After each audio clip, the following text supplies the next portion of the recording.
Syrup dripping from his fake robe. Who did he see when he heard who was there? Now it seems that he should. All right, everybody. Welcome out to the Log Room Guys Craft Beer Show. Jersey Johnny coming at you with me, as always, is none other than Mr. Beer Samurai. Say hello, Mr. Samurai. I swear I wasn't speeding, officer. Well, yeah, I like the lenses. You get the respect my authority. Folks, it is Tuesday, June the 27th, our first full day of summer show. Because last week we did it on solstice. Now I gotta admit, why do we have our shades on? And I mean, if we because not shades on is not on the show. We don't have shades on. Shades on Brewing. We now have or Shades Brewing, which is actually right around the corner from. Well, we'll get to that. We'll get to that. Right. We'll get to that. No, it's National Sunglasses Day. It's National Sunglasses Day. Happy National Sunglasses Day, everybody. Yeah, and the reason now I got to tell you though, the reason I have these shades on, if you will, I have prescription sunglasses. I keep them in my car because 99% of the time I wear them. Yeah. While I'm driving in the car. But these I just happened to grab downstairs. I got these at those of you familiar with New Jersey, or at least if you unfortunately watched the Jersey Shore show. None of those people from Jersey. None of them are from Jersey, by the way. They went to DJ's often. I live about 6 blocks from DJ's. All right, so down there was a WFAN, the sports station, does their Memorial Day kickoff weekend, and it's sponsored by somebody who gave out these sunglasses. Can you tell? No, because I'm wearing sunglasses, not wearing my reading glasses. And actually, these are really cool. I really like these sunglasses, but they say Wendy's right here. Well, I do have another pair of sunglasses that was from Providence, Rhode Island. So I'm taking them off so I can actually start seeing what I'm doing here. At any rate. Anyway. Yeah. What? Yeah. There you go. Bright light. Don't feed me after midnight. Exactly. Or get you wet. Oh, dark. No, after midnight. Yeah, it was midnight. It was midnight. You're right. It was midnight. Yeah. It was right. Mogwai. Anyway, what else is it? See, last week we did ice cream joints, and we mentioned Carvel and those ice cream cakes, and it's National Ice Cream Cake Day today. Mm-hmm. So happy! So, I wish I had a Fudgy the Whale. Cookie Puss, Fudgy the Whale, any of them will be good. Cookie Opus would be fine. Opus. It's a little out of season for Cookie Opus. Exactly, and just to round it out, it's also National Pineapple Day. So, pineapple ice cream cake. Pineapple ice cream cake with sunglasses drawn on it. That would solve all 3 days today. So yes, it would. They would do that. All right. So you're not eating anything? No, I haven't. You've noticed I haven't done that in a while. I've got to get. I don't know if I should get back to that habit or not. But I ate just before the show. Well, there you go. And I'll be eating just after the show, like as per normal. Like usual. Exactly. So. Anyway, so let's get to it because I need a beer, and I'm chopping a bit to get our guest on. So we do have to announce one thing. Oh, that's right. Before we do it, let's get it. Top of the show, we got to do this. Yes, in the How Many Beers Will Samurai Drink Whilst in Ireland contest, we are giving the next bit of, I guess, next clue. Information that you need to know in order to make an educated guess. Or information that you don't need to know if you're just going to wing it. Yeah, there's that too. Either way. But here's the one thing you need to understand. Ireland, they drive on the left side of the road. Mm-hmm. And they sit on the right side of the car. So just like here, you're sitting in the middle of the road, but you're still on the wrong side of the car, the wrong side of the road from our perspective, correct from theirs. But also, it's really expensive to rent a automatic. Mm-hmm. So I've got a manual. So the stick shift is on my left side, and the gears are backwards. Interesting. But the pedals are the correct way. Pedals are at least the correct way. Do you imagine if you had to step on the clutch with your right foot and step on the gas with your left foot? I would walk if I were you. If that were I'd be probably driving us right off the cliffs of Mower. Mm-hmm. Which we will go see. But yes, so that is the next bit of information and that you need to make your educated guess, is that driving is going to be difficult. So I always limit my intake when driving. No more than 16 or 17 beers while he's driving in any one location. Yeah, exactly. Yes, it's in any one place. Steve said this is a joke, folks. He doesn't do that. No. So more than likely be limiting whilst driving. There you go. I mean, there will be a few places where we will be walking, but we'll talk about that. We'll talk about that in another show. Exactly. Okay, so there's your info that you need. All right. So let's without further ado bring on our guest. Yes, let's do that. Let's do that. Please, John. Please welcome to the show Jae Vanderwerf. Did I pronounce it correctly? Jay, Yeah. from SaltFire Yeah, Brewing. you did. All right. I even have my sunglasses. So. Oh, look at There that. you go. Let's put them We all have on. another. Let's put them all on. These mirrored Put 'em all on. shades. I don't have mirrored shades. I feel left Put out. them on. Just put them on, and we could take a we go. screenshot so we can post it. Yeah, There we go. Done. Perfect. All right. Perfect. All righty.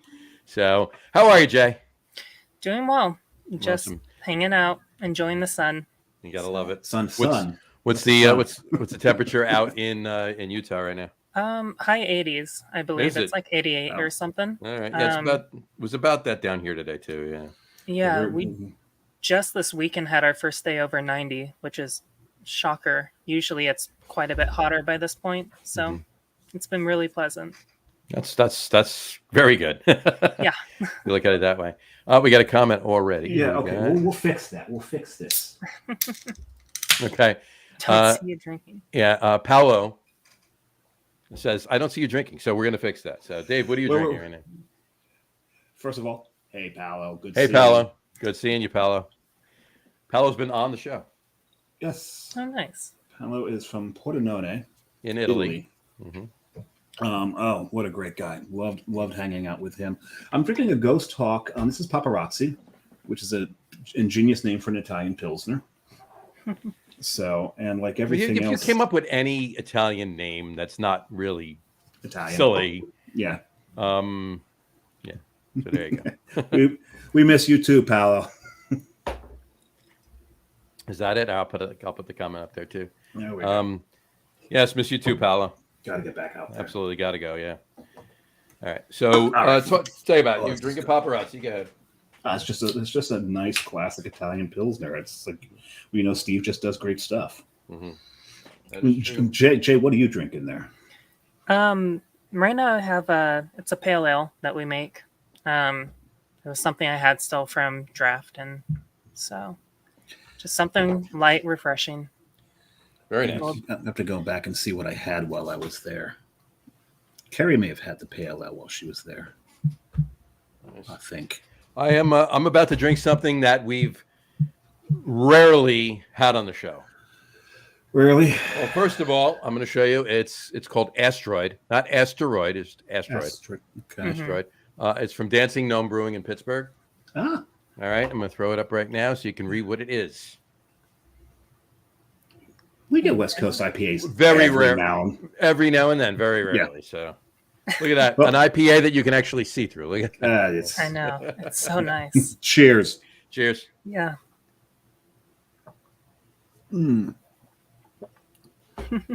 I do like this beer. That's really tasty. Steve goes to stuff. You know, you taste, you have one of these and you say to yourself, you know what? That's what that's an IPA. I need that. I need more of that. You need more of that. You're like, Yes. There's nothing wrong with New England IPAs. I love them. We brew them, but it's this is a really good beer. Cheers to the folks at Dancing Gnome. Wish I could be drinking some SaltFire right now. I really do, but Oh, I mean, I wish I could be having some hazies. They're actually fresh from New England. So there you go. Fair enough. Oh, All right. That's a good So one. let's- Actually, one of the best West Coast IPAs I had was in New England. Smug makes a great one. Smug does make a great one. okay. It's so underrated because, well, they're in New England and no one drinks West Coast up there. Right. Mhm. Yeah, it's almost like it's a cardinal sin to drink a West Coast IPA in New England, right? But now, anyway, 10, 15 years ago, not so much. But anyway, all right, let's kick this off. Jay, we'll ask you the first question we always ask everybody. All right, to the best of your recollection, what was the first craft beer you ever had? First one I ever had was probably Bridgeport IPA out of Portland, Oregon. So I grew up out in Portland, and my friend introduced me to beer and everything in college. And That was his favorite beer. And so that was the first one I probably had. First one that stood out was while I was still in Portland, having a beer from Utah. That was just a little bit different take on like a West Coast, which is kind of, fun that years later I'm actually out here brewing now. So Yeah, and you brewing in Utah. That's great. I love it it. was one of the first ones I remembered being like, this is really fun and unique and like actually stands apart. That's So. awesome. That's awesome. That's great. That's great. You got to have some great brewery stories about. I mean, if you're in Portland, right? Before you obviously moved to Utah, any under just throwing this out there, any under the radar breweries that were just, oh my God, this is great. Wow, that nobody like in the East Coast would know about. Obviously, best kept secrets, right? Pretty much. Best kept secrets. Yeah. Unfortunately, so many of them are turning over, and especially with COVID, a lot of new ones came up after, and a lot of older ones actually fell down. And Bridgeport is one of them. Was around for almost, I think, 20 years and went out of business during COVID. So it's changed a lot since I was there. That said, absolute favorite brewery out there, and probably always will be, is Freem, which is out in Hood River. Freem is great. Freem is great, and they're wonderful people, especially from like a home brewing standpoint. Years ago, right after I left there, I went out to Minnesota for a couple years and was trying to replicate one of their recipes for homebrew. They ended up shipping me a case of 22-ounce bombers out to Minnesota and the recipe, just being like, thanks for inquiring. Oh, wow. And Oh, so that's really cool. That's really cool. Love that. Super Love hearing cool stuff people. Love their beers are absolutely amazing if you can make it out to Hood River. Can't speak highly enough about them. I haven't been out there, unfortunately, but I've had several things from Freem. So yeah, they make amazing stuff. Where in Minnesota were you? Minneapolis. You were in Minneapolis? Yep. Gotcha. What years? That's the thing I love about the industry, though, is the industry supports the industry. Even if John, what's your favorite word? It's co-opetition. It's not competition. It's co-opetition, right? And you see that everywhere. And I don't think, John and I do travel around a lot, I don't think we've been anywhere where we've seen that not be the culture in the craft beer world. Yeah, you don't get far if you're an asshole, honestly. I mean, you really don't. It's as simple as that. True. Of just, we're all in this industry for the most part. Most people are really passionate about who are in it, either having come from other walks of life or other careers and coming into brewing. That everyone's there because it's a passion of theirs. You're making alcohol, which is fun. And it's just kind of a fun, good environment in general. So, especially here in Utah, it's too small to cause waves. Right. So This is true. it's good beer, but it's still growing, and so everyone helps each other out, which is great. That's awesome. That's absolutely true. 100% of that. What years were you in Minneapolis? I was there from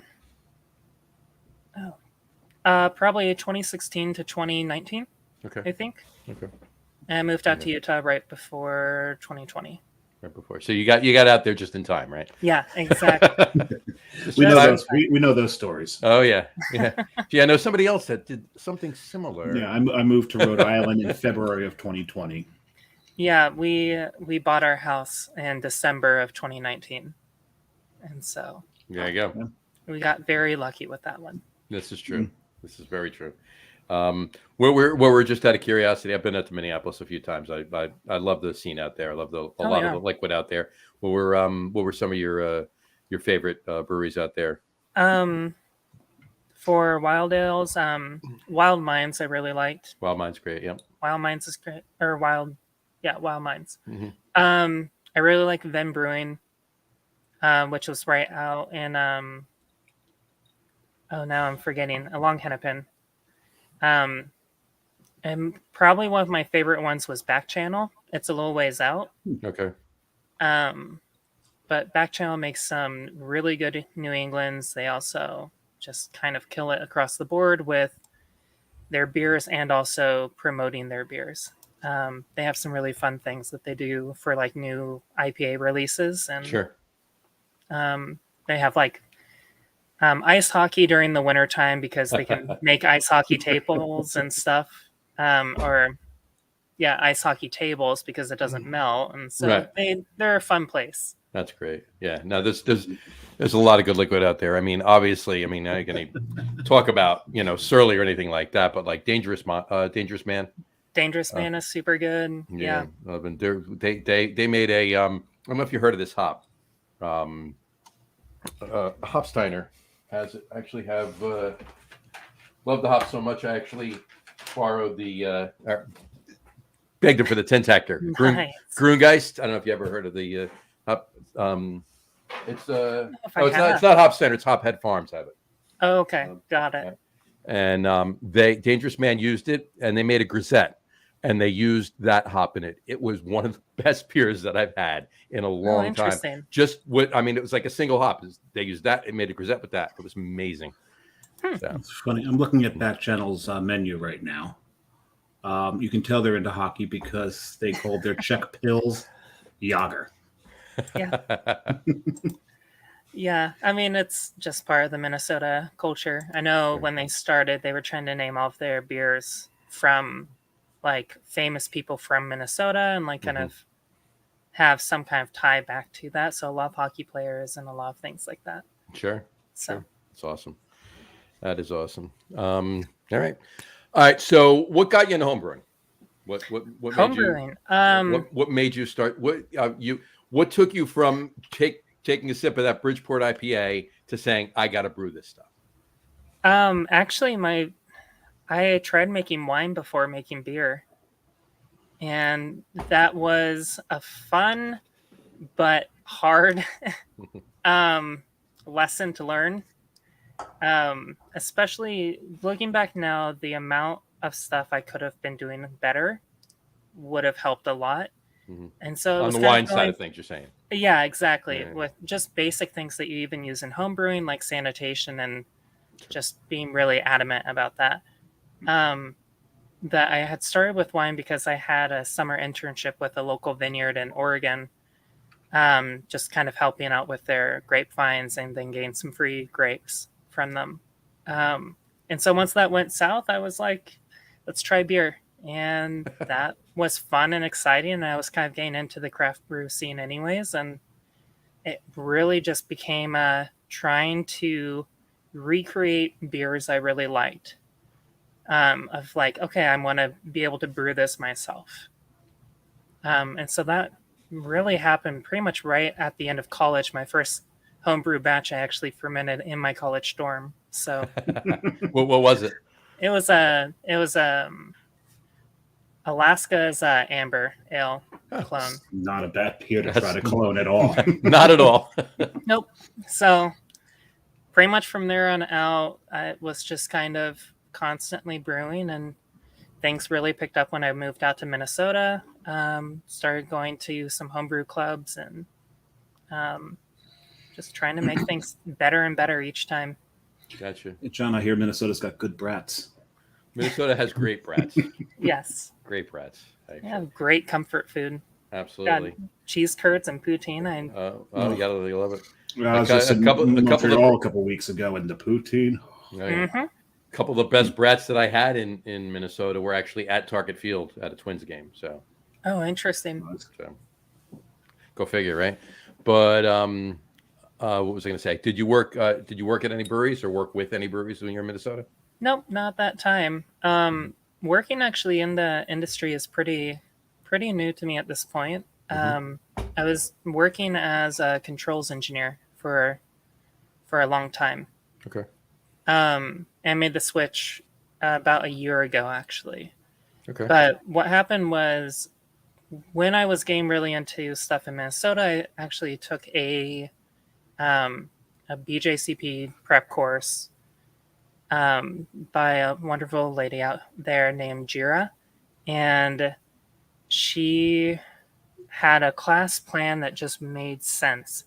And so it was one of those things where I took this prep course, went really full on into doing a lot of judgings and stuff, moved out to Utah, and then started teaching that same kind of prep course out here. That's cool. and just kind of really got invested in homebrewing scene out here, teaching also brewers and other people as well about beer judging and kind of those kind of lessons. That's have great. you done a lot of judging? A lot of good Judging. festivals? Trying to get more judges. Always, I'm trying to always have more people get their certification and go through the steps. And yeah, That's awesome. What do you find is the hardest part about judging at a festival? The other judges sometimes. That is perfect. Perfect. No, That's all I got to put that down. That's an open. Right Yeah. there. Unfortunately, I think the hardest part with judging, and it's hard to kind of check yourself, is that bias. Growing up in Portland, I have an idea of what West Coast IPA is for me. I love my West Coast IPAs. I wish you could taste this. This is Yeah. But the point there is you just said it, for me, what it is for me. For me. Yeah. And that's where kind of knocking out that bias of when you're judging to be like, even if this isn't my favorite West Coast I've had, it's still hitting the things that you need to have for the style. It's still, hitting all the marks it should have. It's similar to trying any beer style that I might not be a big fan of. You kind of learn to separate your own personal interests with what you're actually tasting. Not all judges do that, and some people get very opinionated about what they think is a better beer because of whatever reason they kind of come up with. Right. So yeah, people are only human. Yeah, people are. Exactly. I've seen that, a number of times. So, not necessarily to the detriment of anything in particular, but like Dave said, people are people. So Yep. So if we're drinking IPAs, I'm switching to an IPA if we're going to talk about them. there you go.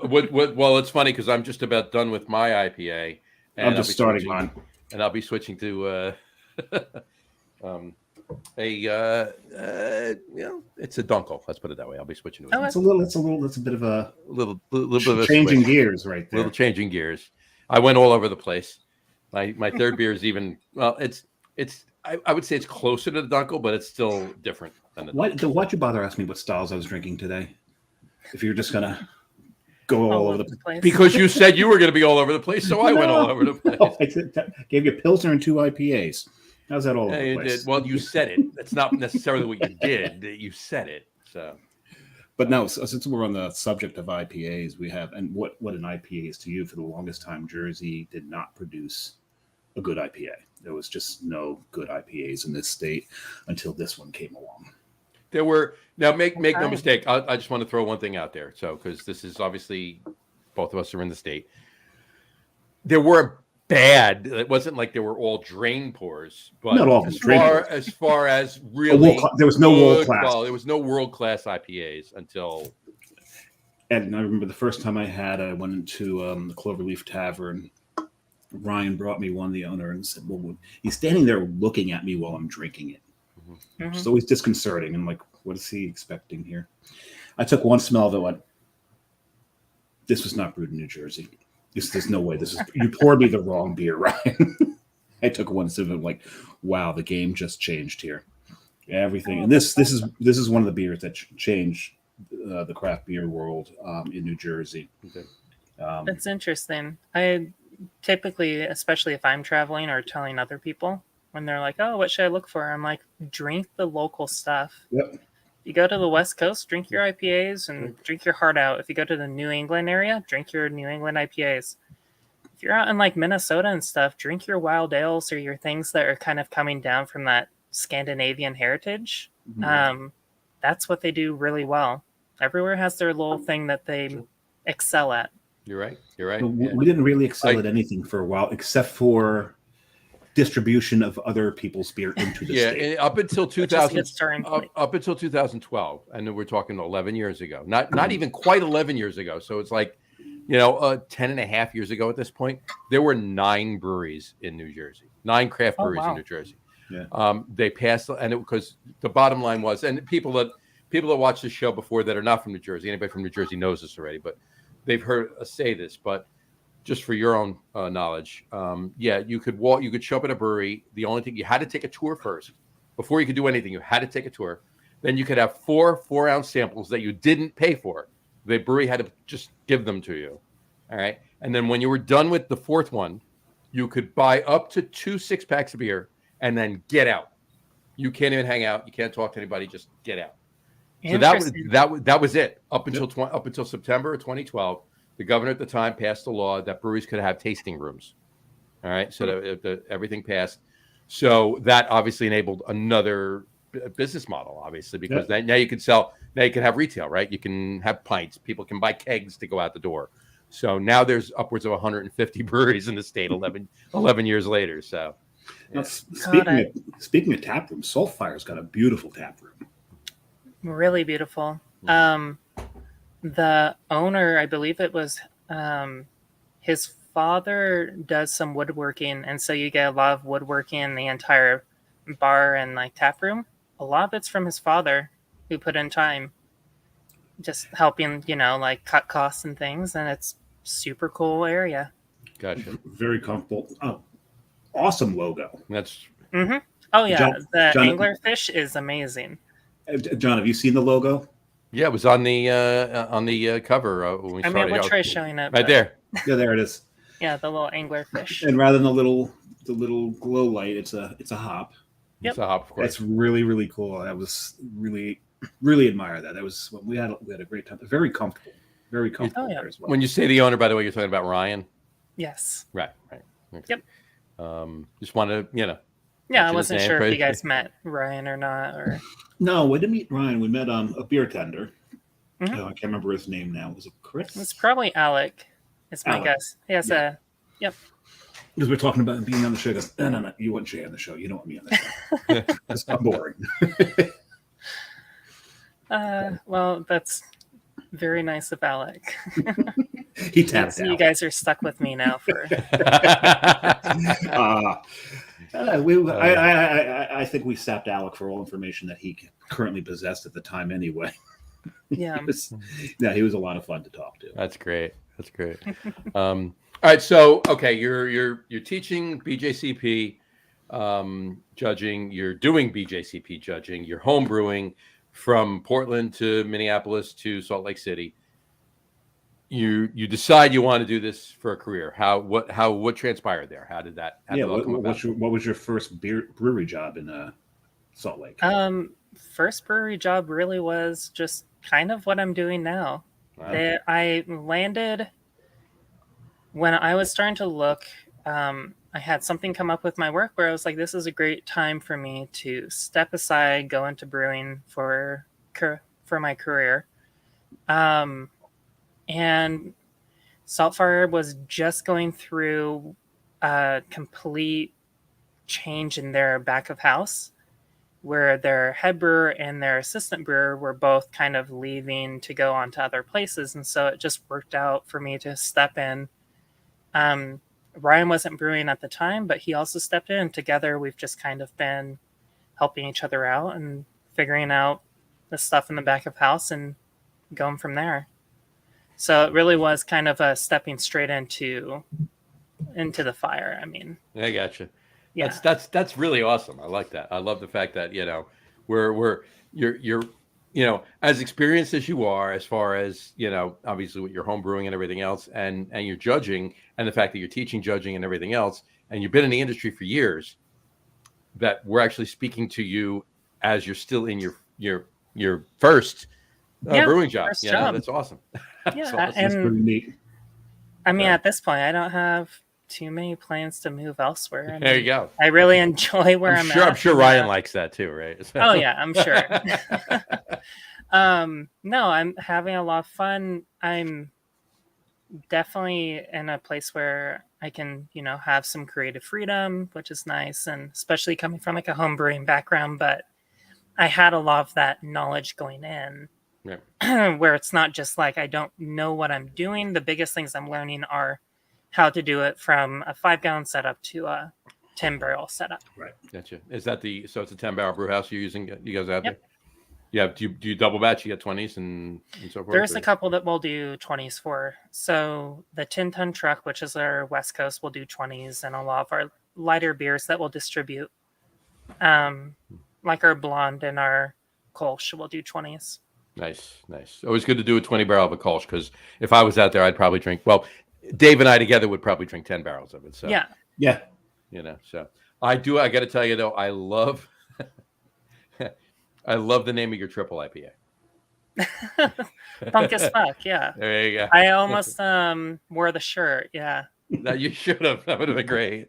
It's a super fun one, and that was kind of some of the basis. SaltFire's been around for about 5 years, and so I've only been here for about a year at this point. But meeting Ryan and stuff, I mean, he has his mohawk that he dyes, and he's out either biking, skateboarding, or surfing every weekend. Like, we have a couple things like heavy metal parking lot or punk as fuck, and that's just kind of the vibe of the beers. And it's a really relaxing Where does place. he go to It's a surf? tap room, but it's Where does he It's go to got surf? fish.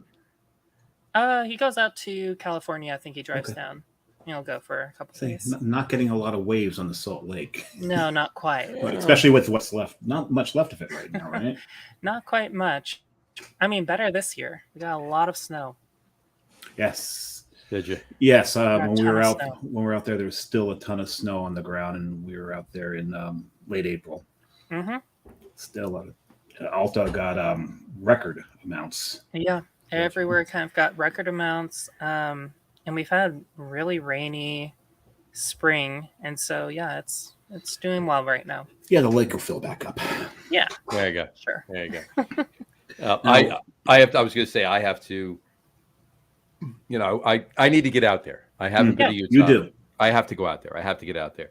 But I've been to Denver multiple times, obviously. So it's like I love being in a city where it can be hot, where you're wearing a t-shirt and shorts and sweating, and look at the mountains in the distance and see snow caps on them. I love it. Yeah, It's great. I mean, the biggest difference is like if you go to Denver, you're looking, a mile or so, like a couple miles out to see the mountains. In Salt Lake, they're right there at your you're looking doorstep. up. You look up at the mountain. You're looking up at them. It was funny because when we went, first place we went was Quitos. Mm-hmm.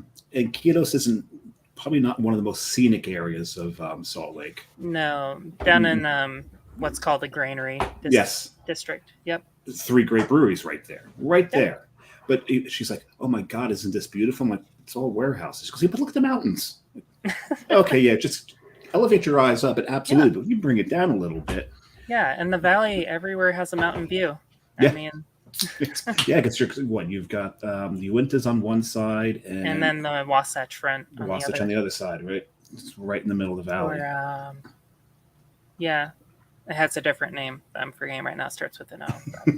But, it's so beautiful out there. Now we had we talked a little bit on an earlier show about the some of the laws in Utah when it comes to alcohol and because if you look at the 2 beers that I had at SaltFire, they're both 8%.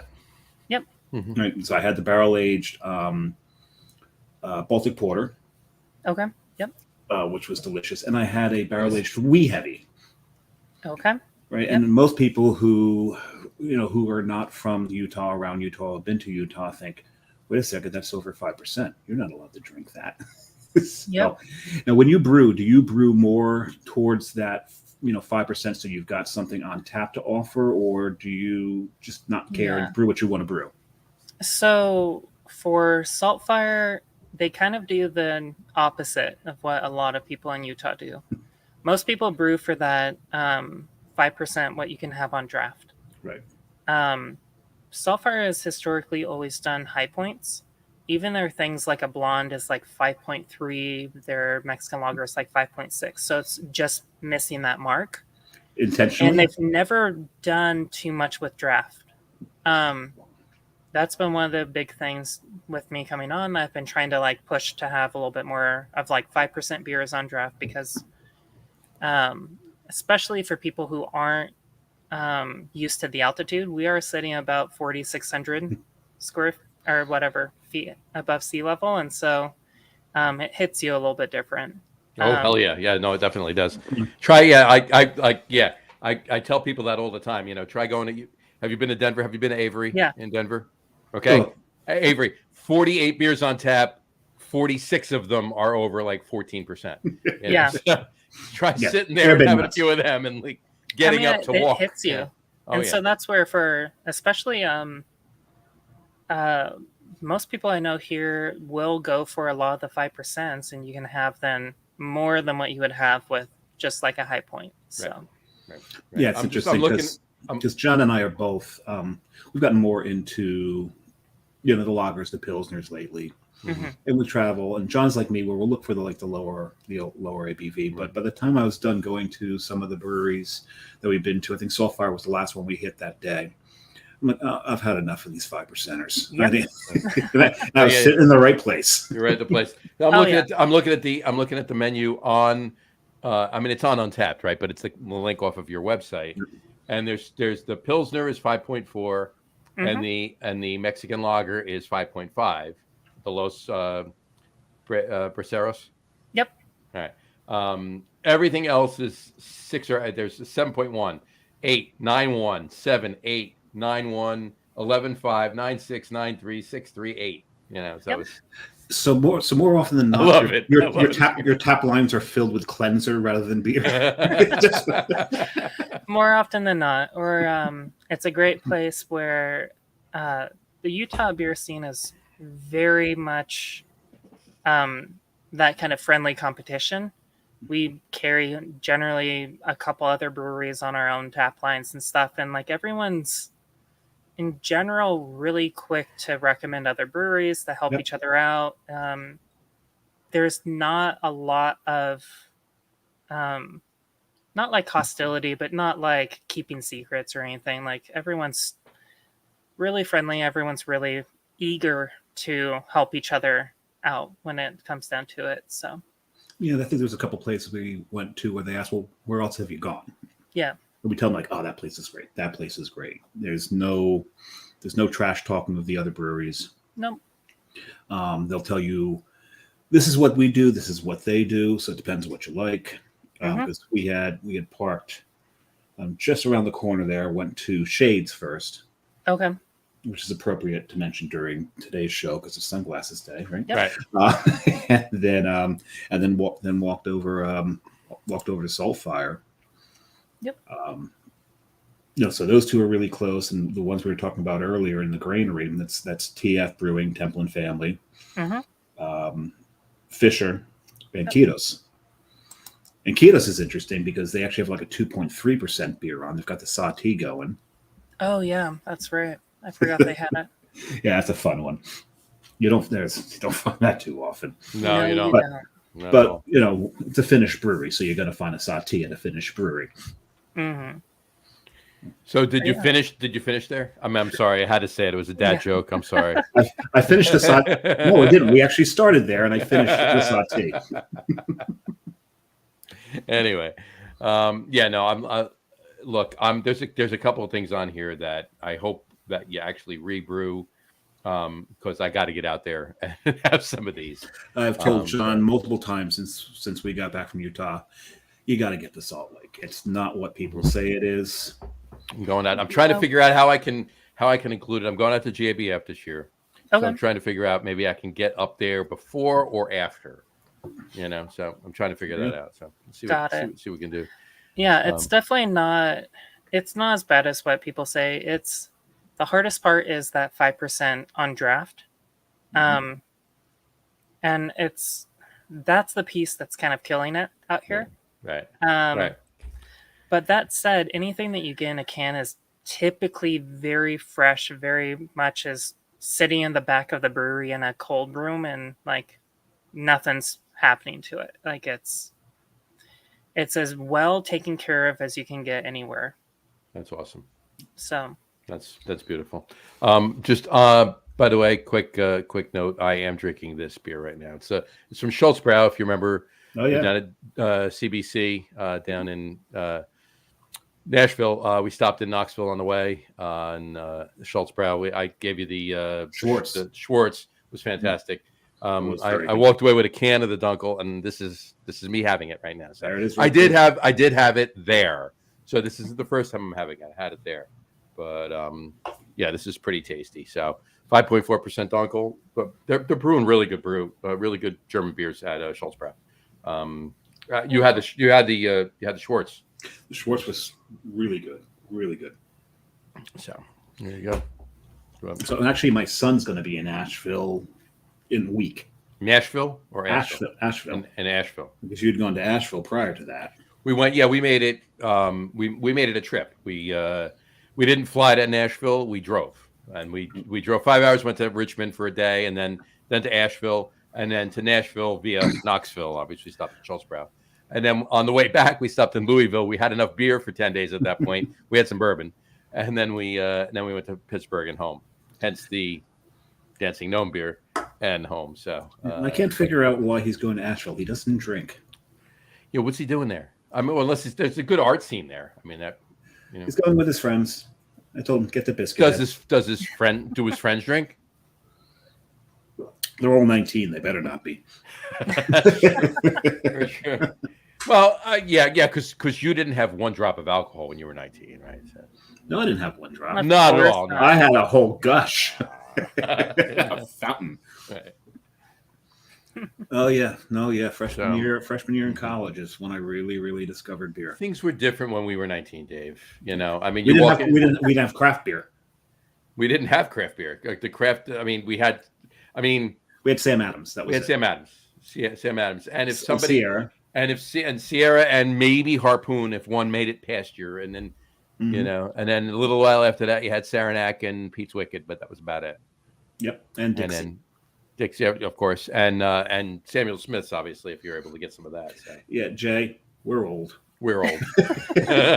She's like, I've never heard of any of these. Some of those beers. She's heard of. She's heard of most of them. She's heard of most of them. She might not have heard of. Pete's She's heard of Samuel Smith's. Yeah, Pete's Wicked and Samuel Smith is from England. I said Samuel Adams. Know that one as well. Mostly just from doing that beer class. We reach out and we try to find new things. So. Well, Sam Smith, when it comes to styles, they're like the epitome of some of the styles. Oh, yeah. Right. Like their oatmeal stout is absolutely the classic oatmeal stout. Yep.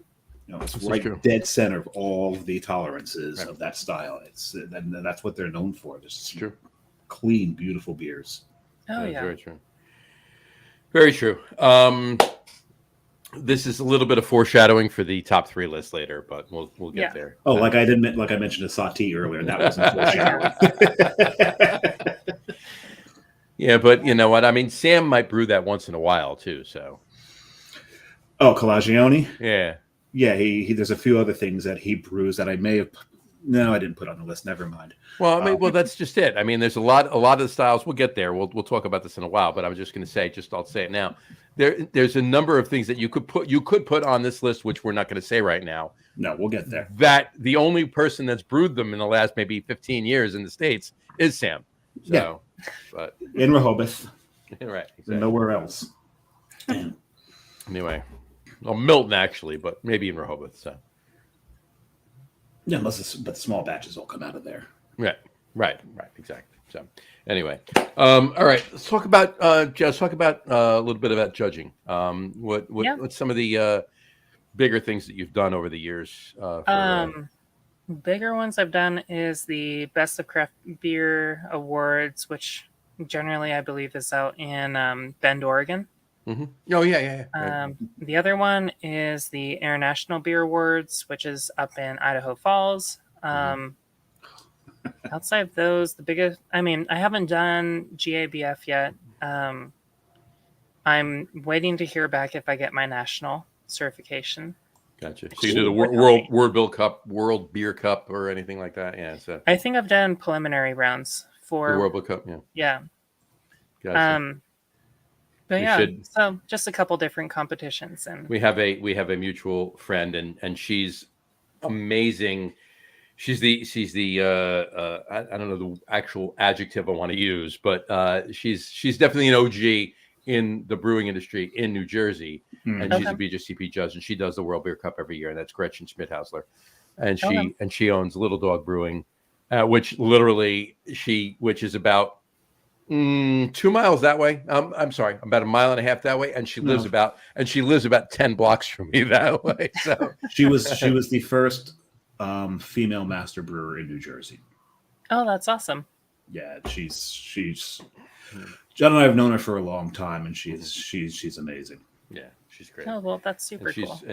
she went to CBC, but she went early just to do the World Beer Cup, and then she didn't even stay for CBC. She's like, we had a beer, and then she texted me. We were supposed to have one on Sunday. She's like, I'm so over beer right now. I'll see you at home. She goes. It definitely Which is, happens, especially some of the competitions where, like, Yeah. International Beer Awards Mhm. is about a week of judging, and by the end of it, you are so over beer. Oh yeah. Well, when I brought up that question earlier, what's the hardest part? One of the Yeah. answers I expected was the sheer volume of what Sheer you need to- volume and palate fatigue Yes, and palate fatigue. really hits you. I liked your answer better though, Yeah, I mean, Your answer was perfect. I love it. because in my limited experience, John, I think I've told you who was the other challenging judge. No. Yeah. Oh yeah. Yeah. I do know who I'm talking about. I'm not going to say it. No.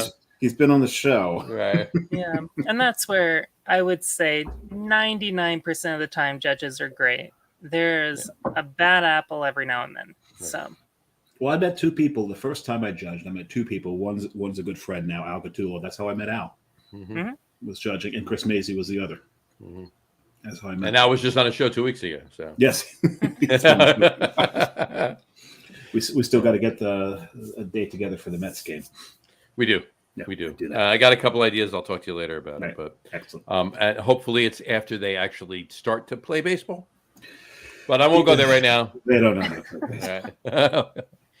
So I'm going to save that rant for tomorrow night's sports podcast. Yeah, you do that in the Jay. sports podcast. I don't need to hear about it. No, you'll tune in though, because I'm sure you will. So No, that's the top of the show. don't The top count on of the show. No, No, don't count. well, maybe watch it afterwards. I don't know. Yeah. Anyway, But tell Harry I that's said great. hi. I will do so. Yeah, that's great though. I love the fact that you're getting the one in Oregon, the one in Bend, Oregon. Say it again. Best of craft beer. Best of craft beer awards, right? Yeah. Yeah. Exactly. Yeah, that's a cool one, and I mean there's a bunch of great ones. I love the fact that you're getting that you're doing all of those. Yep, That's and that's great. where, especially just with being new kind of like with it being my job now and everything, Sure. took a little bit of time off and hoping to really get back into it for traveling and judging and getting around. Maybe I'll make it out to your guys' neck of the woods. And you better let us know if you do. No, yeah, if you Will do, and if you do, and I'll update you. But the plan right now is our new tasting room opening weekend. Fingers crossed, should be St. Patrick's Day next year. So I'll Okay. let you. I'll let you know. So if you do make it out this way, at least after that, if not for that day, And and then What brewery's tasting room would that be, John? that would be the brewery of the double dry hop, double New England IPA that you're going to have next. Yeah, this is true. All the swag that John's wearing right now. Right. And we have to bring it up because that's product placement for our sponsor. There you Let me go grab that right now. go. Why don't you go? Yeah, I'm going to go drink a hazy now, which is actually a rare thing for me. It is a rare thing. John knows that. When was the last time I drank 2 IPAs on the show? When was the last time I drank 1 IPA on the show? It's been a while since you drank an IPA. It's been a while since I drank an IPA on the show. Yeah. it's just, We've been sticking with the lagers a lot lately. I mean, we are the lager room guys, right? So, But when Yeah. we first started, how long was it before we actually drank a lager? I on the think show? it was honestly, the first we've been doing this about 3 years now, and the first, I would say the first month and a half, maybe 2 months, but a month and a half, it was just Dave and I. It was just the two of us, and then we started having guests every week, right? Oh, okay. Every now and then we'll do a just the two of us show. We did one last week, but for the most part, it's guests every week. This is show 138. Okay. In any event, it was probably I'd say 4 or 5 shows before we had one of us actually had a lager, and we're the lager room guys. So there you go. But lately, we haven't been drinking any IPAs, any ales for that matter. We've been drinking almost all lagers. So, well, and that's kind of what I feel like happens with especially people who really get into craft beer is they start off with their IPAs, they get really excited about it, and almost to the point of like snobbery of like, oh, IPAs is the best way to go. And then it's you not start craft beer unless it's an IPA.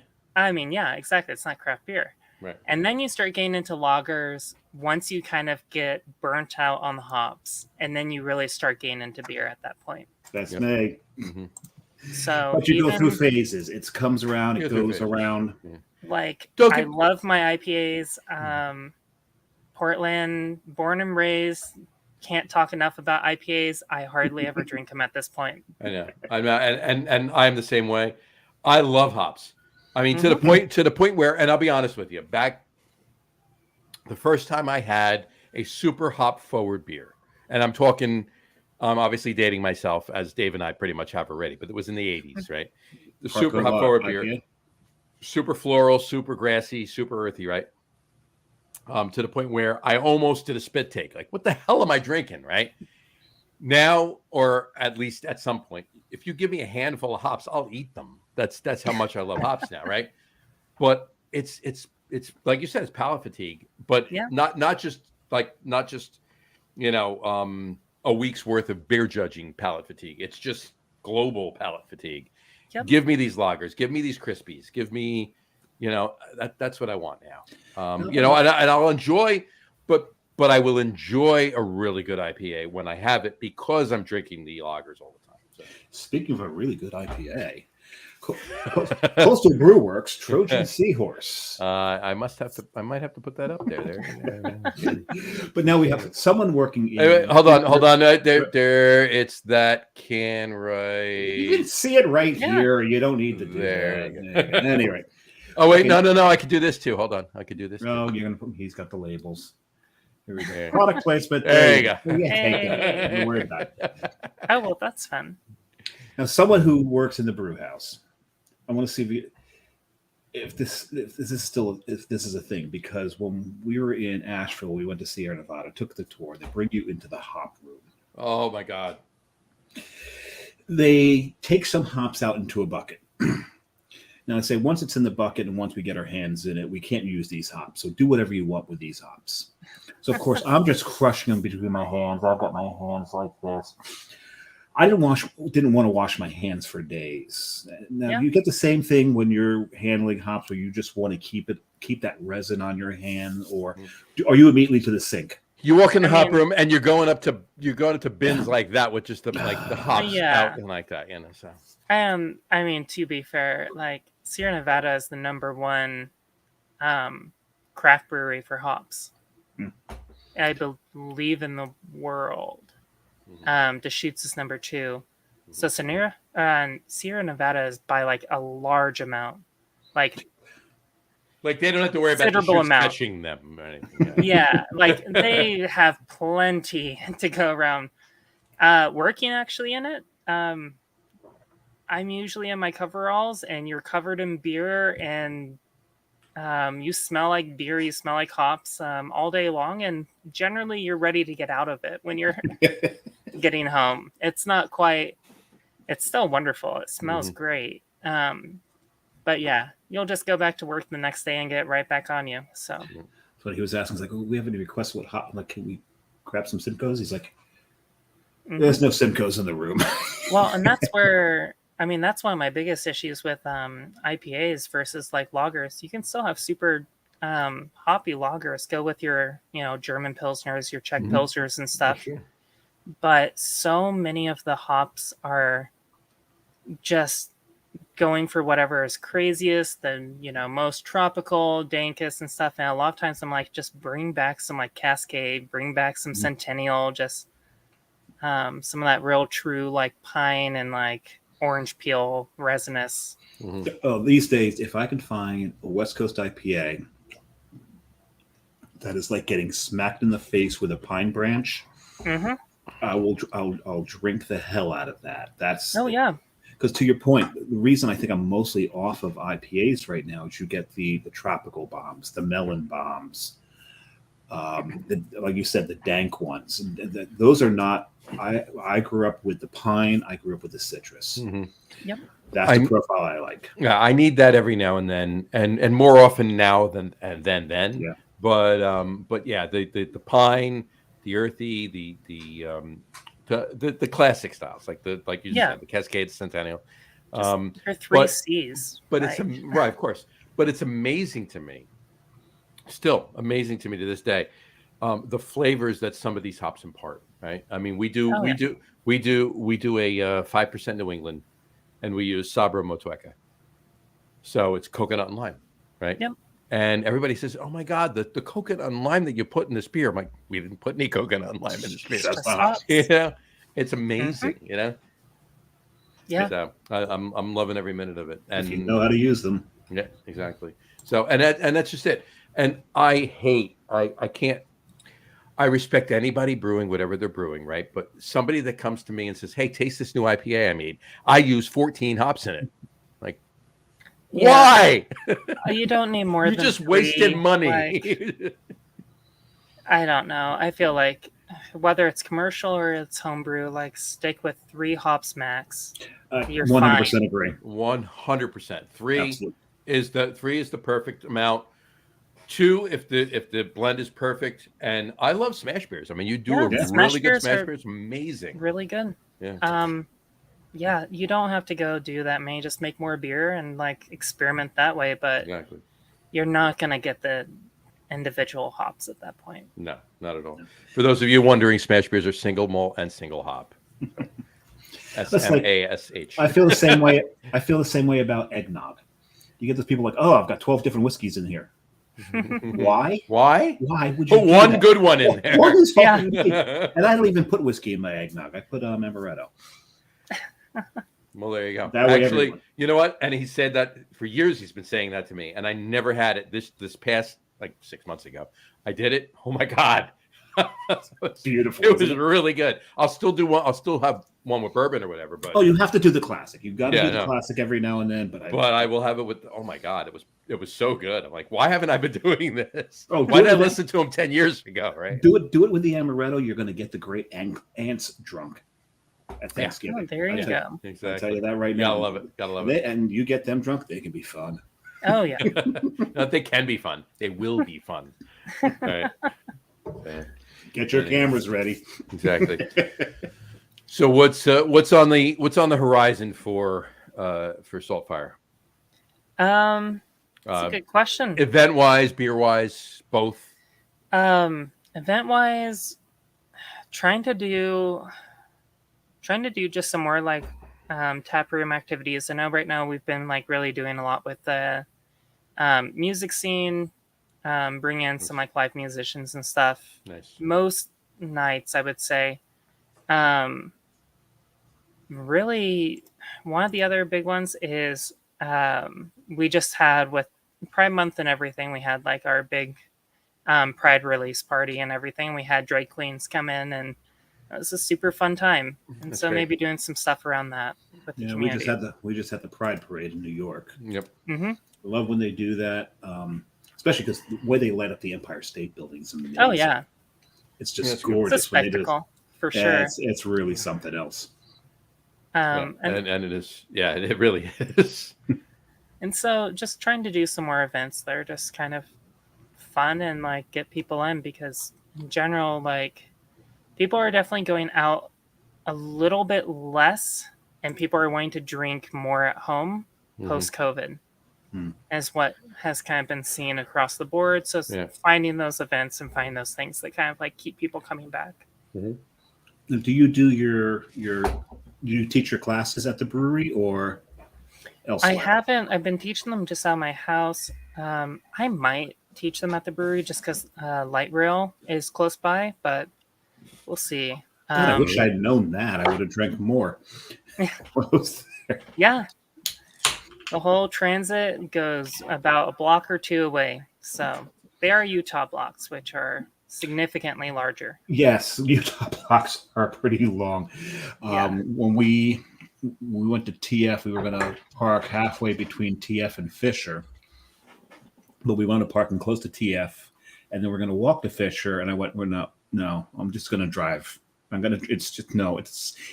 It's only 2 blocks. It's 2 very long blocks." Isn't it amazing? Isn't it amazing that in cities like New York, right, a block is like that long, right? Well, a street block is that long. An avenue block is like 9 miles long, right? But a street block is like that long.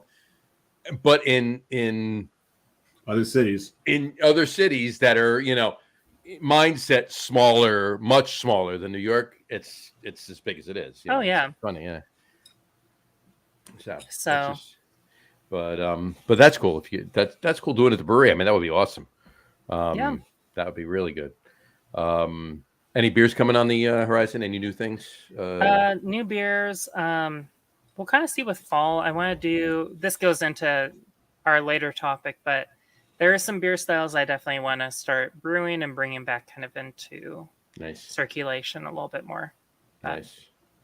We'll talk about them when we get to them. I'll throw this up there right now. This is my 3rd beer. Dave's actually had it on the show because I gave him a can, and he's had it before. Another one from Tennessee, from Jackalope Brewing, Bear Walker. It's a maple brown ale, and it's not on my list for later, and we'll talk about that in a minute. But this is definitely like at the fringe of the of the styles. One of our earliest top 3s that we did was top 3 favorite adjuncts. John's favorite is maple. My favorite adjunct is maple. Dave's favorite. Okay, maple. That's a strong one. My I favorite can go adjunct. south really quick. Right, you got to do it right. You got to do it right. Yeah. You can go so wrong with maple. You can make the beer taste like a Starbucks coffee if you're not careful. Right. Yep. Overcooked. Right. And Dave's favorite adjunct, of course, is coconut. Love the coconut. Yeah. So, Does tequila count? of course. Oh, I don't know if that's an adjunct. That is called is that a sidecar? Yeah. No, a tequila like barrel IPA is still. Oh, it's the barrel. That's the barrel is a super fun one, but you would have to have very specific hop. Maltueca would definitely do very well with one of those, right? There's certain hops you can do, but Right, so then we should put building sandcastles in a tequila barrel, is what you're saying, Dave. Building sandcastles should go in a tequila barrel. All right, I'll have to work on that. Yes. Building Mexican sandcastles. How about send it up here. How about just face down in the sand? Call it. That'll work. Too. Face down in the sand is a great name for a beer. 601. There you go. I'll have to work on that. Hold on, I'm writing that down. Matt, if you're listening, write that down. Face down in the sand. Actually, you know what? I am going to write that down. That's really good. Anyway, face down. I do love that. The bourbon barreling. It started pretty early. Yeah. And it ruled for the longest time. And now just, in the past 4 or 5 years, they're exploring so many other the barrels to now add flavor and character to beers. And it's wonderful to see all the different, John loves his gin barrels. And there's some really good gin barrel aged stuff out there. And rye. Gin and rye. Those are my 2 favorite barrels. So. I love the beers that have been. I've only had a few where they've aged them in port barrels. Yep. Oh, those are so good. Those are so good. Love that. At Schultzbrow in Knoxville, we had a port barrel aged Doppelbock, which was amazing. Oh God, I can imagine. I feel like wine barrels and beer go really well with each other. My all-time favorite style is a Flanders red, which is your like red wine barrels and sour, like amber beer. Remind me to tell you a story about Duchess de Bourgogne. I'll fill you in. But yeah, Flanders red's an amazing style. I love a good Flanders red. Yes, absolutely. It's the perfect amount of just like malty goodness with a little bit of acidity and and a true sour, which these days is really hard to find. Right. Yeah, Carrie was complaining about that earlier because she loves her sours and finding a good, true sour beer. Yep. And It's hard. you probably I don't know, you probably teach this, but it's something I learned a long time ago to determine if the beer is actually sour or not. Hold your nose while you're drinking it. Oh, interesting. I actually haven't heard that one yet, so I'll use that. Yeah, hold your nose when you're drinking it, and if you don't taste sour, the beer's not sour. Right. Yeah. If you release your nose and it tastes sour, it just tastes sour. And that's one of the big differences. It's hard to find. I mean, kettle sours where you add in your lactic enzyme and everything, it's faster. It's a lot cheaper. Yep. Versus holding up the real estate, getting the barrels, Right. doing everything. Right. That's the whole thing. If you want to put like taproom only, if you want to get like a quick 3-barrel or 5-barrel kettle sour out there, bing bang boom, throw some fruit in it, out the door. They're gonna kick the 3 or 5 barrels in 2 weeks. Oh yeah, done. You know, they go so fast. That's fine. There's nothing wrong with that. Go for and it. There's some good ones out there. Hmm. John, one of my favorite beers that Smug brewed was a black currant kettle sour. Oh yeah, and black currants are another one of my 3 top 3 adjuncts. So. Yes. Right. But to actually find a true sour where that time is taken, where your face has puckered, and you just drink more of it because you're just more and more thirsty the more you drink it. It's just drying you out. Oh yeah. You have to love this. I mean, plug for Minnesota, plenty of like true wild fermentation breweries out there. Mm-hmm. The other plug is for SaltFire. We don't do kettle sours. We only do actual like wild fermentation. There you go. And you have to respect that. There you go. And speaking of wild fermentation, I just want to put this out there today, and Dave will agree with me. Congratulations to Dougie Fresh and his wife Laura on the birth of their child today. Yes. It was very cheers. Cheers, Freshie. Cheers, Fresh. There you go. I'll cut that one piece out and send it to him. But anyway. Well, and then there's also the congratulations to Muckraker, one of the few true wild brewed beers in New Jersey for their move in collaboration with two villains, formerly of Nyack, New York, and what's funny is, yes, congratulations to Steve and John and all of them, Sean and John rather, from Two Villains, getting together with Tom, and getting their thing going up in Vernon. But what's funny is they had their other brand after they closed Two Villains in Nyack, which was Never Dead, and now Never Dead is dead. They're dead because they're getting Two Villains back together with a little bit of irony there. A little bit of irony there. But who knows? Maybe they'll pop up again. I'll have to talk to them. But in any event, if they do pop up again, they better rename the brewery Never Undead. Never Undead. There you go. But in any event, but cheers to Freshie, because Wild Air, they do a lot of wild sours. Yeah. I think they've done a kettle sour too, but it's all spontaneous fermentation. It's all the bigger stuff. It's all Doug is like probably next to Tom Troncone. He's probably the most experienced in New Jersey spontaneous fermentation. So anyway. Yeah, and that is not by me, Jay. That is by Dave, the Sirens. So I just wanted to put that out. That's not even loud yet. Well, if we lose Dave, then we know what happened. So that's not even loud yet. That's actually still about 6 blocks away. Oh no! See, when he used to actually have his desk in the other room, which was closer to the firehouse, which he's next to. No, I was closer to the window. The window is closer to the firehouse. That's my point. So when the fire department actually went out, forget about it. We actually had to pause the show for like 10 seconds, 15 seconds while the truck left. So yeah, it's not that's going right through the living room. It's great. So it's definitely like a legacy thing on the podcast with the sirens going. It's great. I love it. It's our thing. It's our thing. Anyway, all right. I think it's time for our top threes. What do you think?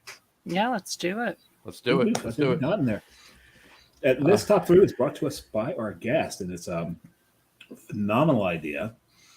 You know, when she pitched to me, I sent it to John. He's like, "Yeah, let's do that. That's great." Absolutely, 100%.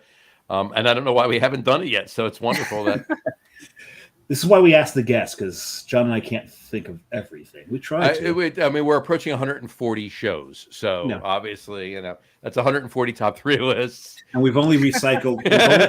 We've only recycled, I think, 3 of them. There's a few that we recycle. We recycle them. We recycle them every, like we do holiday beers. We change it every year. Most of it, like last couple of years, have been the same, but we do that. Yeah, We my have a holiday different- beer never changes. We have my number 1 never changes. My number 2 and 3 and honorable mentions might change, but my number 1 never does.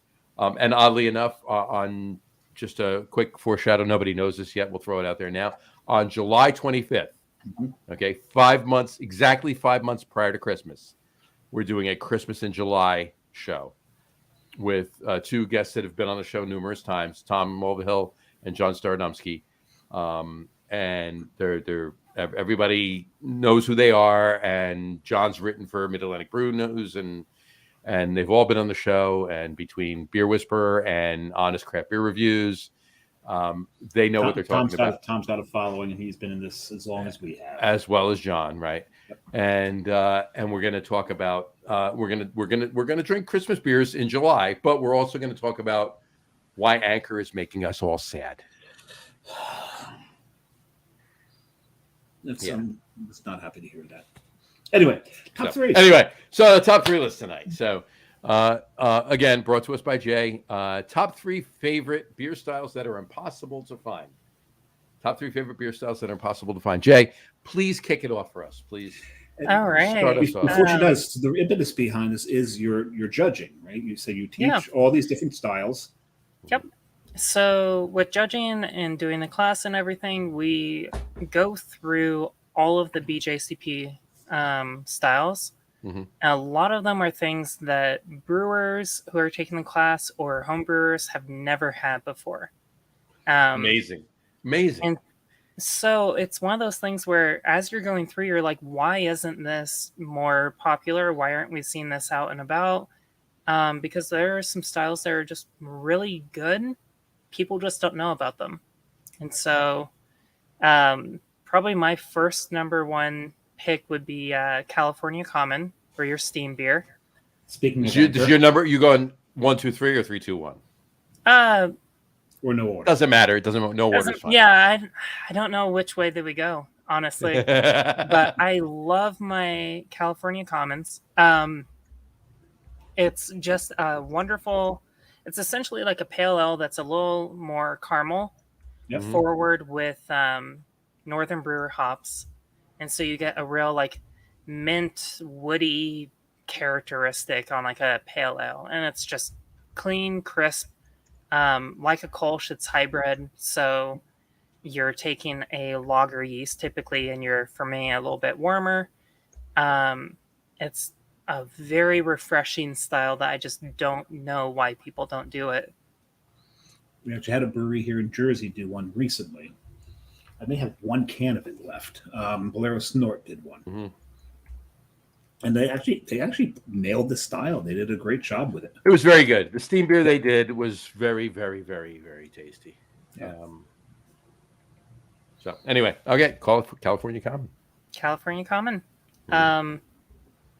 The other one, that's once again a little bit more malty. I know in general that's not what people are going for. And it's also another hybrid. Where do you hear mine? I mean, there seems to be this this pattern for me of hybrid beers, which is alt beer. And so especially during fall time frame, I love my alt beers. Wait till you hear mine. I know damn well that's on John's list. Yeah. I mean, because they're amazing. I don't know why people don't brew them.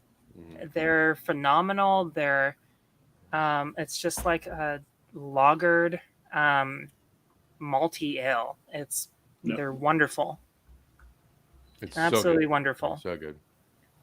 And then probably my last one, going based on what we were talking about earlier, is like a true Berliner Weiss that isn't just a kettle sour, but like has actually been aged. It's only like 4%. It's just good for summer.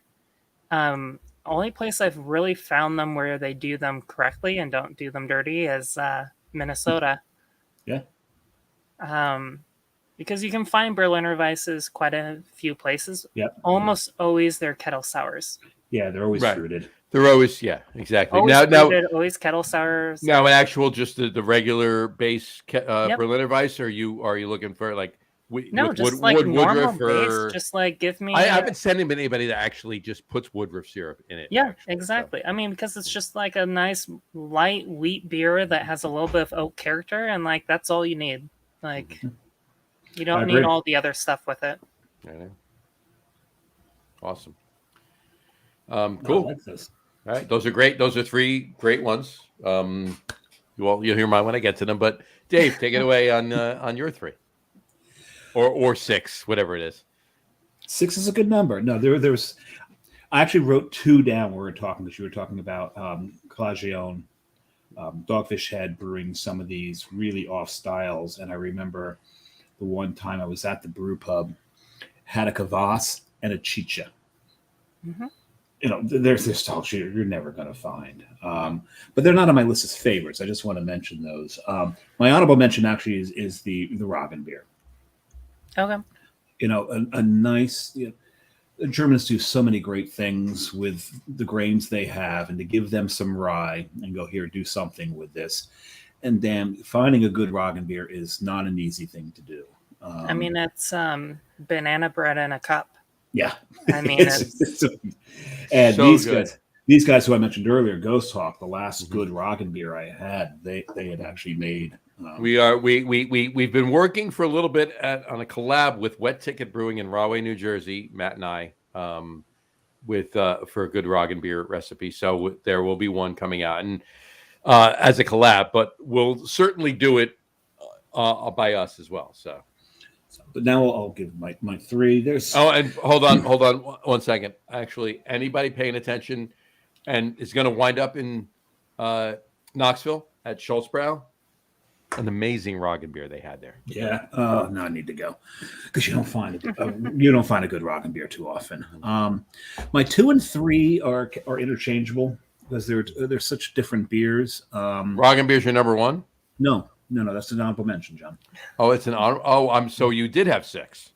I did. I told you I had 6. All right. You mentioned that. This is the part of the show where John and I start to bicker like a married couple. That's fair. But so 3 or 2 is my heritage is Polish. So I'm going to call it a Grodzicki rather than a Grasser. But those lighter smoke beers. When I was in Utah, TF was doing one. Yep. And they've got a series where they rotate the wood they smoke it with. They smoke their own malts. That's you can have respect for that. They don't buy floor malt. Nope. They don't buy smoked malt. They're not smoke their own malt. They're not buying their malts from Bamberg for these. They're smoking their own malts. They're rotating the wood they're smoking. We actually did a smoked beer show earlier this year, like in January of this year, and Dave and I both had 2 Grodzickis that day on the show. Yeah. Well, oddly enough, we normally have 2 or 3 beers on the show. We had 6 beers each on the show that day. So. We went a little overboard that show. A little bit. So the Grodzicki, that's one of them, and the other 2 or 3 is something that is a very polarizing beer. And I had a friend who, when I told him about this particular style, he says, "Never give me one of those unless you don't tell me what it is first." And I did manage to sneak an oyster stout to him. Okay, yeah. And he starts. They're wonderful until you have to clean out the boil kettle. So as a drinker, not a brewer / janitor. But to this day, Dave still hasn't had the best oyster stout that I've Rocky Mountain oyster stout. Yes, I've not been to Denver. I will have to get there and try that. But it was funny because he takes. So I hand it to him. It was actually I think it was Pearls Before Swan, 21st Amendment.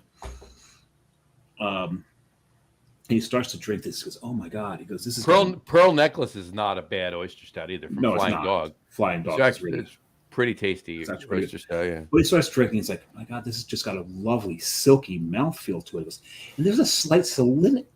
You son of a bitch! When he figured it out, I love that. Love Stout from Yards is very good too. Yeah.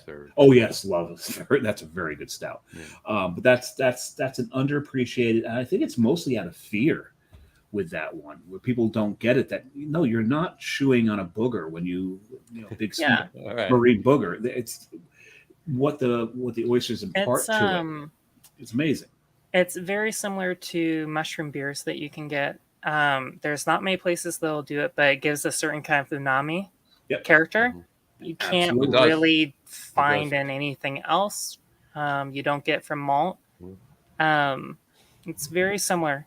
We do a few mushroom stouts, and we had actually one when we were in Richmond on the trip down to CBC. We actually had a stout with, I forget, Matt has it because we talked to the brewer when we were there at Vassen, Vassen.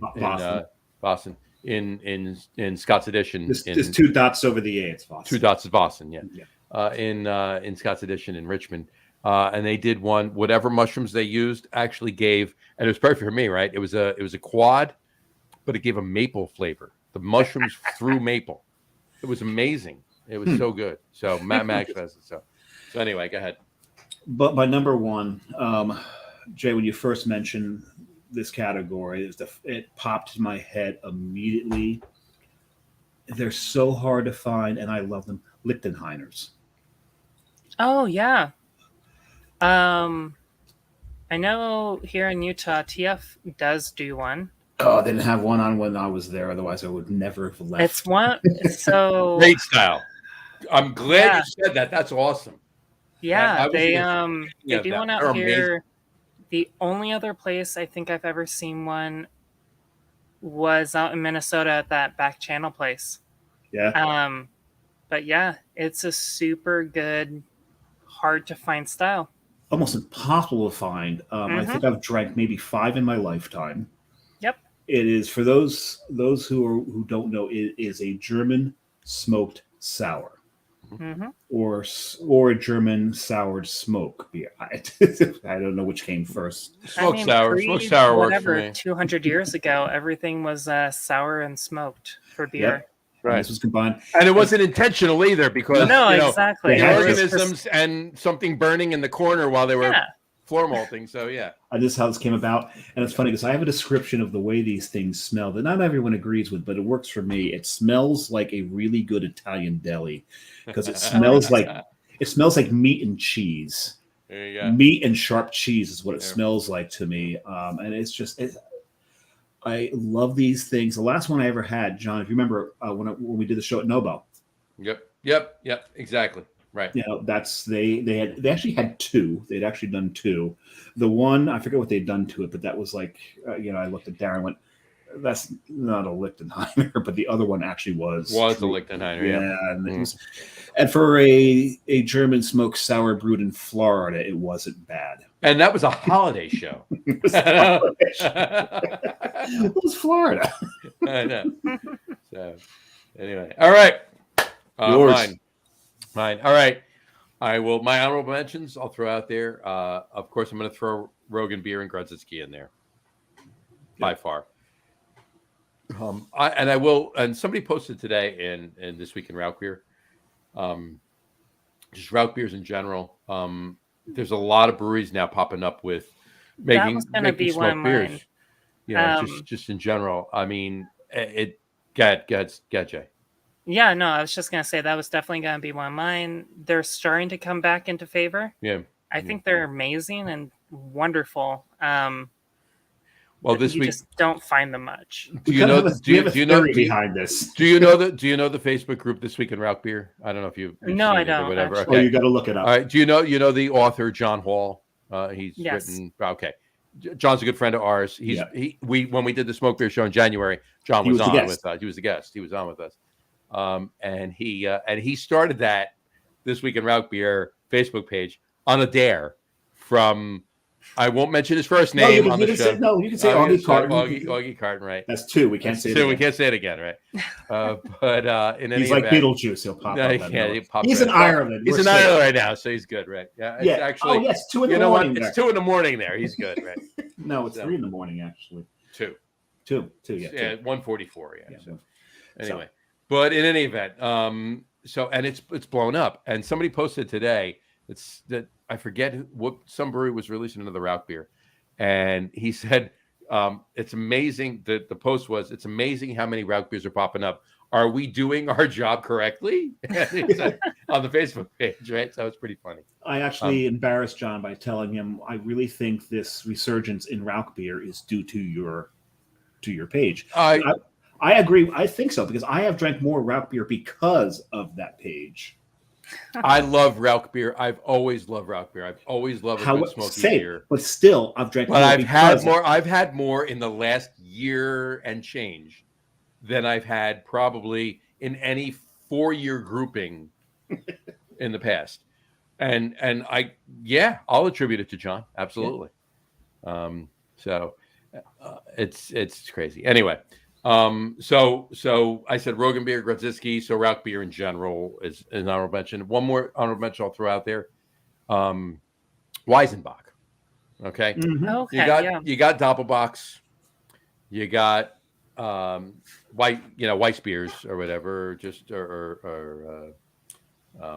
and so forth. But Weizenbachs, like the heavy, but like I only leave it as an honorable mention because I love the style. The only reason I leave it as an honorable mention is because you can get it. All you got to do is find Tap 6 Aventinus, and you got a Weizenbach. Exactly. John, do you remember where I had my last Weizenbach? I'm throwing this at you right now. He had an Ad Schneiderweiss on Tap 6, but he's there in Germany, and he texts me at noon while he was drinking it at 7 in the morning. He's waking me up with a picture of him drinking Aventinus on that. Right. So anyway, but my 3 styles. Here we go. Number 3 is very polarizing. Some people don't agree with me. I love them. I really, really, really do love them, especially the barrel-aged ones. More so the barrel-aged ones than just the straight one, and that's wheat wine. Oh, okay. I love a good wheat. I really, really, really love a good wheat wine. It is a challenging style. So it really is. Most people associate wheat with a lighter bodied, easier to drink beer. Yeah. Now you're going to take it and you're turning it into a monster. Right. Yeah. Right. You definitely need to give it time. Yeah, exactly. A lot of the examples I've ever had are really fusel. They're very young. You need to sit. You need to put it there and forget about it for a long time. You know, that's you can't. Yeah, you want a fusel bomb? Sure, pull it out right away and start drinking it. Right, but no, you got to forget about it. You got to set it and forget it, as Ron Popeil used to say. Right, right. But yes, again, Jay, we're old. But anyway, but wheat wines. That's my number 3. Number 2, an English old ale. Mm-hmm. Oh yeah, an amazing style that you rarely see. Nobody's making an old. I haven't. I mean, honestly, I can't remember the last time I had an actual English old ale, and I love the style. It's essentially you're just taking, like a Flanders or something, but that isn't sour, and so what you're gonna get over time isn't more like. Right. Of the microbiology going on, you're going to just get more oxidation, more of that sherry note. Right. It's hard to find. You don't find them. You don't find it. So that's why, we went like, at first Dave was saying like, maybe we should go back and forth. Like when you had told him what we were saying, hard to find styles. When we went to the impossible. Find me an old ale right now. Right. Well, then you'll get like in the U.S., someone will label something an old ale, and you take a sip and like, that's a barley wine. It's a barley wine. Yeah, that's not an old ale. That's it's a lighter barley wine. They're just trying to like it's a cross between a brown ale and a barley wine. You know, and while it's close, it's not an old ale. It's not the same thing. It's not the same thing. And my number 1, and Jay, you said it before, it was your number 2, a Stickle, an alt beer. Yeah, alt beer. That's by far my number one favorite, really really difficultly hard to find style. And I got a cute little story. People, we've said it before on the show, but I'll tell you. 2 years ago, We're going back to this. We're going to Portland. Yeah, 2 years ago. My experience at Navarre Res. I was 2 years hoping ago, you we're would up in bring this Portland, up. right? And I don't know if you've been to Portland, Maine. I haven't. Okay, there's like one of the best craft beer bars in the country. I'll say it right now. As far as I'm Not that night. not that night for you. Not that night. Okay. It's called Navarre Res. Now they have a bottle list that's second to none, except for then. But They were still recovering from COVID, and we're just coming out of the We're just coming out of the pandemic. Distribution was difficult. They weren't getting what they normally get. I'll get back there, give them a second chance. Absolutely, you need to. I've been there many times. It's amazing. It's an amazing place. Anyway, so Dave is looking. He's looking at all these bottles on the list, and he's ordering this. No, we're out of it. He's ordering this. No, we're out of it. He's ordering for like 15 minutes. Right? He keeps ordering. Right? And I was looking at a few of them, but he was like taking the lead on that. I go, you know what? Do you have the Urige Stickel? And she's like, yes, I do. Boom. She goes and gets it for me. He's looking at the list and everything. She brings it out. He goes, you know what? I'll have one of the Uriges too. She goes, I'm sorry, that was the last bottle. Yeah. It happens quite a bit, I feel like, especially when it's really obscure like that. Yeah. Mm-hmm. Yeah, it's my number one style. Yeah, alt beer. And we were talking about Gretchen Schmidhauser before. There is a forthcoming collab with Coastal and Little Dog, and it's going to be called Dog Beach, right? And it's going to be a Stickel alt. Very nice. There you go. And it came about actually last year, 2022, out in Minneapolis. Oh, okay. Matt and I were talking to Gretchen at. We were CBC. With CBC Brewer. We were at Fulton. John Hall actually was doing a podcast. And when isn't he doing a podcast? When isn't he doing a podcast? And we're talking with Gretchen, and we're like, we're definitely brewing it all beer. She looks at us and she says, no. And we're like, what? She says, no. Why not? She says, you're not brewing one without me. She goes, she's a German centric, amazing brewery. German brewer. Yeah. Oh, awesome. Schmidhauser should have given that away. Exactly. Anyway, all right. That was that. When Dave told me that you came up with that idea for the top three, I was, why haven't we done? I said it before. Why haven't we done this list before? Yeah. That was great. There's plenty of other beers out there that we just don't see outside of, your IPAs and kettle sours. Exactly. Now we expect to see more of these styles on SaltFire. Yeah, of course. So yeah. Of course. This is going to be the big change, just like the Facebook page. You know what? I will be forever indebted to anybody that is part and parcel to this. What loggers have been doing over the last, I'll say 2 years. I'll say 2 years. If any of these styles, and route beers, obviously they're kind of making their way too, right? Any of these styles, alt beers, old ales, Weizenbachs, anything, wheat wines, California Commons, and Kentucky Commons too. Right? Exactly, Kentucky Commons. And we mentioned before, Anchor obviously is pulling back all their distribution just to California, and they're getting rid of Christmas Ale, which is a 47-year tradition. Which is all the more reason to start brewing California Commons. Right. So California Commons are going to be just San Francisco only, basically, right? Yeah. You know what? Let's all make California Commons. John will be right back. You'll be right back? All right. Dave will be right back. Gee, I wonder, Jay, where he has to go. Yeah, I have a hunch. Anyway, but yeah, no, any of those styles. I'll be forever indebted to anybody that makes any of those styles that I mentioned, or for that matter, any of us have mentioned tonight. Yeah. As gets them back into circulation. And it doesn't even have to be to the level that loggers have taken. Just anywhere. Just give me a couple of them. Yeah. You know what I mean? If clearly, like we'll brew an old ale because I want to. Yeah. Well, and that's where I was gonna say I might look at brewing an old ale after you saying that, because yeah, they're super fun. That's been a second. Yeah. No one brews them. Right. No one brews them. It's amazing. And any of these styles, like a lot of these, we're gonna have we'll have a fun once we open the tap room. We'll have a fun menu, and obviously 90% of the fun is going to be in the tap room, right? You know, we're not brewing a 30-barrel batch to send out into distro. Not happening, right? You know, like even like mushroom beers or whatever, 2-3 barrels at a clip. You know, we'll drink half of it, and we'll see how it goes in the tap room. Yeah. But anything takes off, we'll graduate it. You know, Yeah. that's it. We'll see where it goes. You said March next year, right? March taproom should be, fingers crossed. We want to open St. Patrick's Day weekend, but it's going to be around there.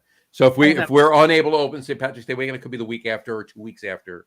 Somewhere late March, early April, we'll be opening. Got it. So we've been contract brewing for about a year and a half now, a little less than a year and a half. Yeah. But we're building out the brewery, and there's a lot of paperwork, and there's a lot of licensing in the state. I don't know if you've been reading about what's been going on in New Jersey. So we're part and parcel of that. So, but yeah, we should be able to, like I said, fingers crossed, shooting for St. Patrick's Day next year isn't really outlandish. We should be able to be open by then. So if you're able to get out this way at all, anytime from then on, you know, we'll stay in contact too. And if I'm able to get, honestly, I am going to GABF. Like I said, I really want to get up to Salt Lake. Maybe a couple of days before or a couple of days after. I'm planning to be in Denver from Wednesday to Monday.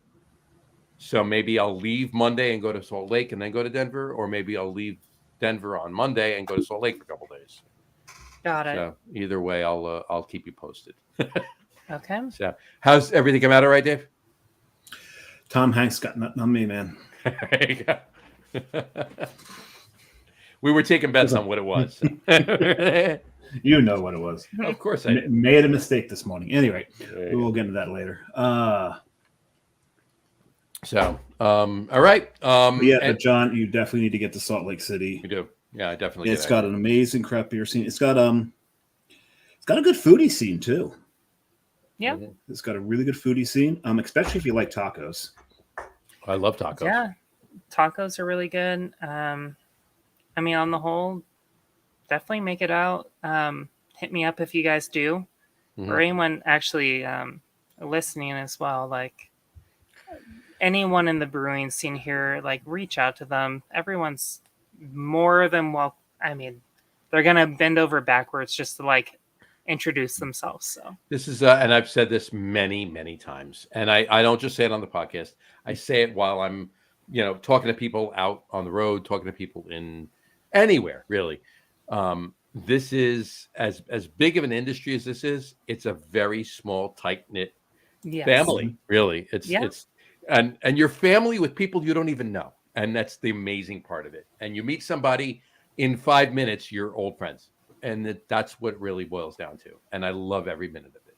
It's an industry unlike any other industry out there. It's amazing. What was really neat being in Salt Lake City as well. Everywhere we went. I mean, you go into like a coffee shop, you go into a restaurant. There's always, you got someone who just, they just don't want to be there. There's a job to them. Yeah. I didn't see that anywhere I was at in any brewery in Salt Lake City. Everyone seemed to just really love what they're doing, love being there. TF was one of the most welcoming places I've ever walked into. Oh yeah. Everybody was interested in how do you like the beer? What do you think about that? Yeah. Everybody. Oh yeah, like TF is amazing. There's quite a few places. They're really good. TF is one of those that, I mean, that's where a lot of us brewers go to drink.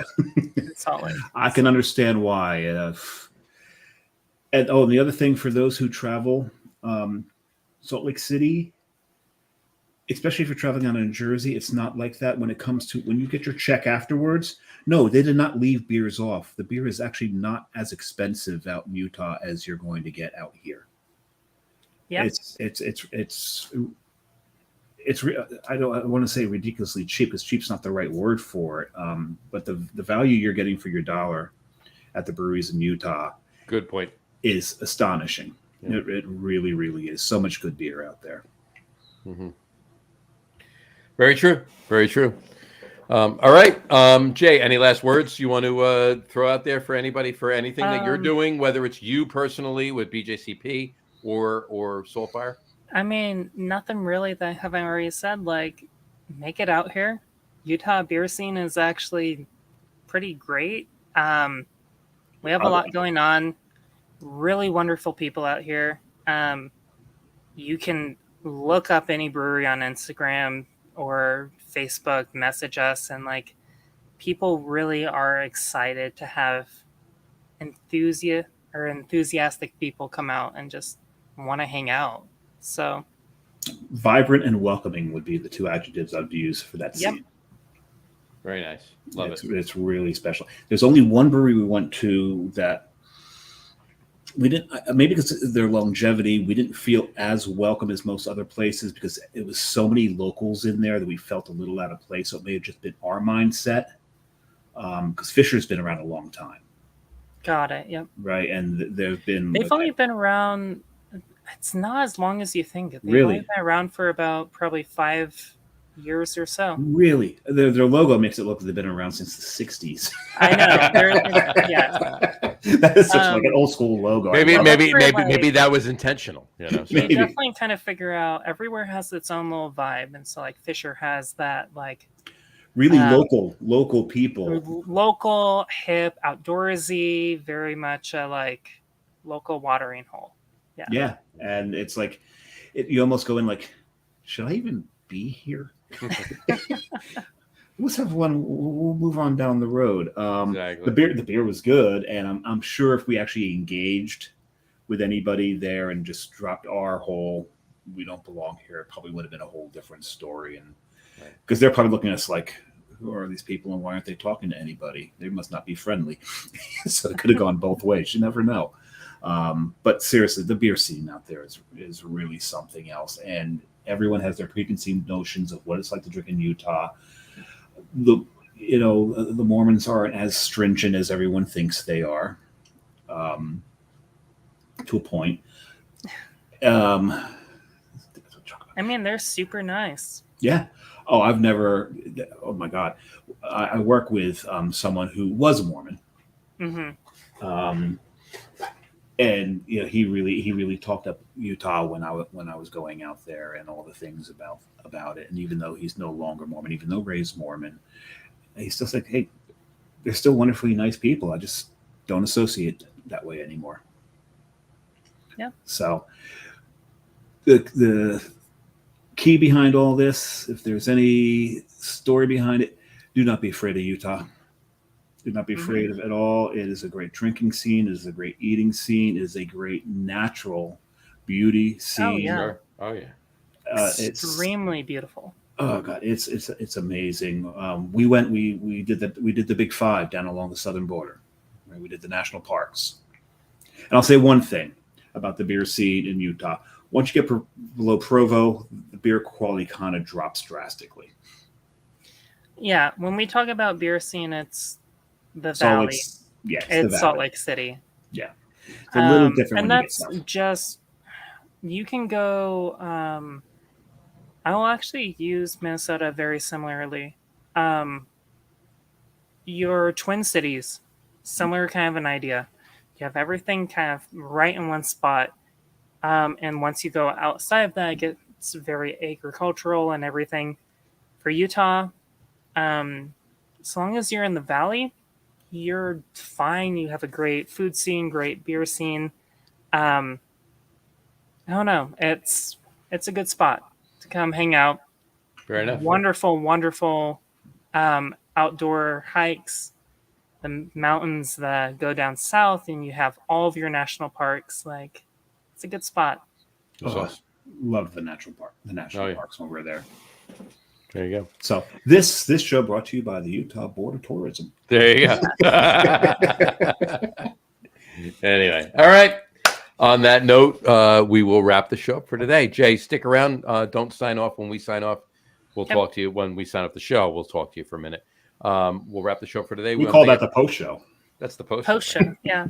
We want to thank everybody for watching. Those of you just listening to the audio podcast, thank you for listening. Don't forget to visit our website, www.lagerroom.com. That's LAGERROOM.com. And please remember, like I said, follow us on all of our social media, Facebook, Twitter, Instagram, and of course, our YouTube channel. All of them are at The Lager Room. You're allowed to mock him during this, by the way. If you can do that, yeah, you can have at it. Anyway, heckle, yeah. Remember, we go live with a video podcast on both Facebook and YouTube every Tuesday night around 6:30 p.m. Eastern Time. And for those of you who just want to listen to the audio podcast, you can do so on Apple Podcasts, Spotify, TuneIn, Stitcher, Google Podcasts, Amazon Music Podcasts, and iHeartRadio as well. And if you haven't done so already, please subscribe to one or more of those feeds, and you will never miss a show. Again, thanks for following along with us. Have a great rest of your week. Have a wonderful weekend. Have a wonderful 4th of July weekend. Speaking of, we will not be having a show next week because next Tuesday is indeed the 4th of July. So we will be skipping a week. We'll be searing meat over flame. We will be searing meat over flame and throwing beers down our throats. Exactly. So you do as well, and we'll hear from you the next week to see how it went. Just don't blow off any limbs. No. Don't do that. Be safe. Be smart. Drink a lot of beer, but drink responsibly. And we will see you in a couple weeks, folks. Take care. Cheers. Oh, by the way, thank you so much, Jay, for coming on the show. Absolutely. That's first and foremost. Appreciate you taking the time out tonight. It was a great show. Appreciated every minute that you spent with us today. Of course. So absolutely. So anyway, and we will talk to you. We will talk to everybody soon, folks. Take care. Cheers. All right. I have beer left. That's different. I'm out.